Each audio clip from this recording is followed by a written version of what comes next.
বাচ্চা দেরিতে নেন, ট্যাবলেট খান, পিল বড়ি খান, বাচ্চা দেরিতে হোক, সমস্যা নেই। কন্ডম ব্যবহার করেন, বাচ্চা দেরিতে হোক, সমস্যা নেই। আজম করেন, বাইরে শুক্র নিক্ষেপ করেন, বাচ্চা দেরিতে হোক, কোনো সমস্যা নেই। বাচ্চা বন্ধ করলেন কেন? আল্লাহ পাক কোরআনে কারীমে এর দলিল হচ্ছে মদের বিষয়টি। আল্লাহ বলছেন ওতে লাভ আছে, কিন্তু লাভের চাইতে গুনাহ এবং ক্ষতির দিক বেশি, সেই জন্য আল্লাহ পাক মদকে হারাম করেছেন। তো ওই রকমই যেই ব্যবসাতে ক্ষতির দিক বেশি, অধিকাংশ লোকেরা কন্ডম ব্যবহার করে চিরকাল। দুটা বাচ্চা নিয়েছি, একটা নিচে আর নেব না, চিরকাল কন্ডম ব্যবহার, এই জন্য হারাম। বিবাহিতরা সন্তান গর্ভে আসার পর অসতর্কতা বশত গর্ভে সন্তান এসে গেছে, ভ্রূণ নষ্ট করার প্রবণতা আমাদের দেশে আছে না নেই? মেডিসিন দিয়ে যে কোনোভাবে গর্ভপাত করা, প্রাণ যদি সঞ্চারিত হয়ে যায় গর্ভস্থ সন্তানের মধ্যে, প্রাণ এসে যায়, তাহলে সে প্রাণী, সে মানুষ। তখন কোনো মেডিসিন দিয়ে ওই প্রাণকে নষ্ট করা, মাতৃগর্ভের সন্তানকে শেষ করা, এটা মানুষ হত্যা। জন্ম নিয়ন্ত্রণ পদ্ধতি গ্রহণ করা শর্ত সাপেক্ষে জায়েজ। সে শর্তটা হচ্ছে, আপনি কোনো সন্তান গর্ভে নিতে চাচ্ছে না কোনো মা, কোনো বাপ সে অনুমতি দিচ্ছে না সন্তান ধারণ করার। কেন নিচ্ছে না বা কেন জন্মবিরতিকরণ এই পদ্ধতি গ্রহণ করছে? উদ্দেশ্য এই যে বাচ্চা নিতে গেলে এই মায়ের অসুস্থ হয়ে যাওয়ার, বড় ধরনের রোগ হয়ে যাওয়ার অথবা মরে যাওয়ার সম্ভাবনা যদি থাকে, তাহলে সাময়িক তিনি বিরতি নিতে পারেন। কিন্তু স্থায়ীভাবে জন্ম পদ্ধতি গ্রহণ করার কোনো বৈধতা শরীয়তে নেই। তার মানে স্থায়ীভাবে যে আমি আর বাচ্চা নিব না, কারণ সামনে আপনি ভালো হওয়ার সম্ভাবনাও আছে। তবে হ্যাঁ, যদি কোনো ডাক্তার এমনটা বলে যে আপনি জীবনে যেই কোনো সময় যদি বাচ্চা নেন তাহলে আপনি মরে যাবেন, এরকম যদি নিশ্চয়তা ডাক্তাররা দেয় বা ডাক্তাররা পরামর্শ দেয়, তাহলে সেই ক্ষেত্রে আপনি একেবারের জন্য বাচ্চা না নিয়ে ওই ধরনের পদ্ধতি গ্রহণ করতে পারেন। আপনি দুটা বাচ্চা নেওয়ার পরে বাচ্চাটা কেটে নিয়ে আসলেন কেন?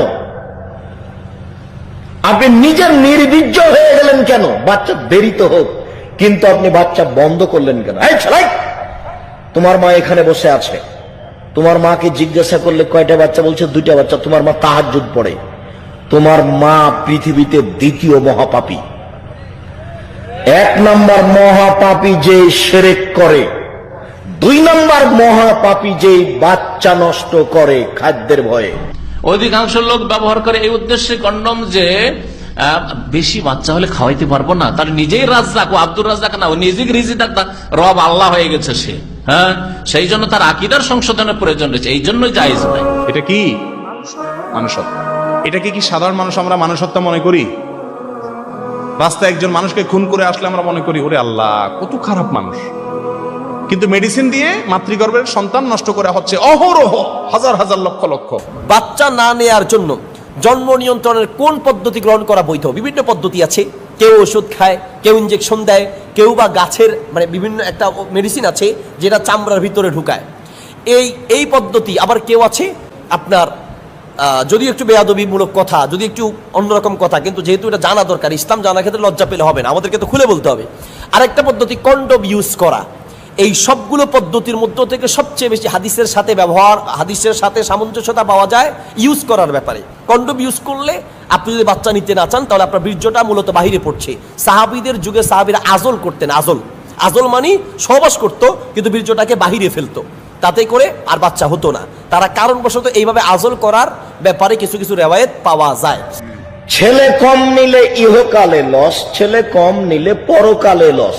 বাকি কথা হলো, কারো যদি স্ত্রী অসুস্থ হয় বা ঘন ঘন এক বছর বাচ্চা হয়ে যাচ্ছে, একটা বাচ্চা 2 বছর তো দুধ পায়, আর 9 মাস তো গর্ভধারণ করে, তাহলে 3 বছর মোটামুটি। তাহলে 3 বছরের জন্য যদি গ্যাপ করার উদ্দেশ্যে যে বাচ্চাটা যাতে দুধ পেয়ে যায় কন্ডম ব্যবহার করে বা ওষুধ ব্যবহার করে, তো জায়েজ। তো এই থেকে আপনার সবচেয়ে উত্তম হচ্ছে যদি কন্ডম ইউজ করা যায় তাহলে হচ্ছে ভালো। এছাড়া যে সকল পদ্ধতি আছে, ওষুধ খাওয়া বা ইনজেকশন অথবা মেডিসিন চামড়ার নিচে দেওয়া, এগুলোতে যদি স্বাস্থ্যের অন্য কোনো ক্ষতি হওয়ার সম্ভাবনা না থাকে তাহলে এগুলো গ্রহণ করা যাবে। তবে মনে রাখতে হবে, ওই উদ্দেশ্যে জন্ম নিয়ন্ত্রণ পদ্ধতি গ্রহণ করা জায়েজ নাই। সেই উদ্দেশ্য হচ্ছে কি, যে আমি এই সন্তানটা হলে খাওয়ামু কেমনে, রাখবো কোথায়, পড়াবো কোথায়। সূরা হুদের 6 নম্বর আয়াতে আল্লাহ বলছেন, ওয়ামা মিন দাব্বাতিন ফিল আরদি ইল্লা আলাল্লাহি রিজকুহা।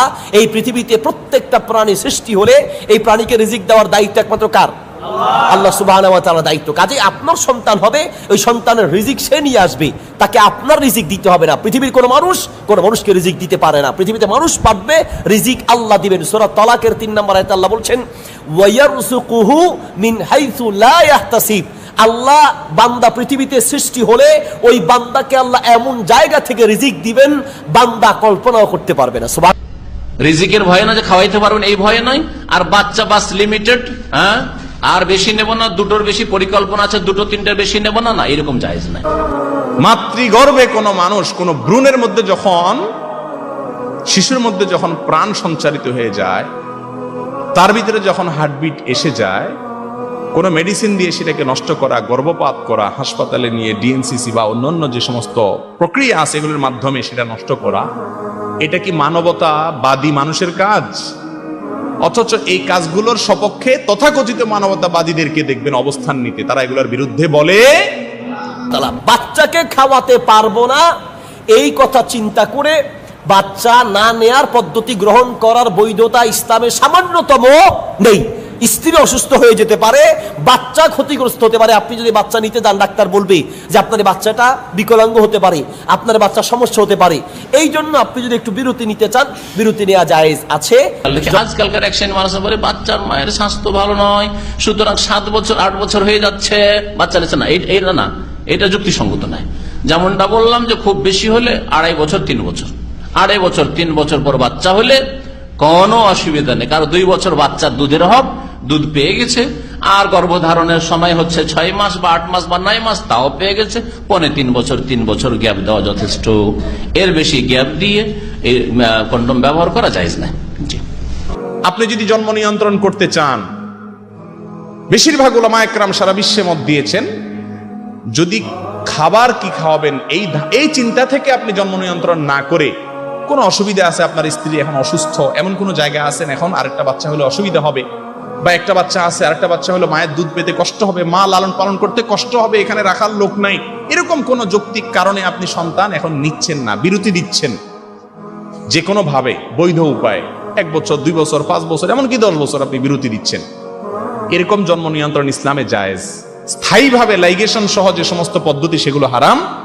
আবার জন্ম নিয়ন্ত্রণ যদি আপনি করেন এ উদ্দেশ্যে যে কি খাওয়াবো, এখন বেতন কম, তাহলে সেটাও হারাম। এছাড়া জন্ম নিয়ন্ত্রণ আপনি করতে পারেন, জন্ম নিয়ন্ত্রণ করেন শর্ত অনুযায়ী, কিন্তু সন্তান যদি মাতৃগর্ভে চলে আসে আর সন্তানের মধ্যে যদি হার্টবিট চলে আসে, প্রাণ চলে আসে, তারপরে সেই সন্তান নষ্ট করা জায়েজ।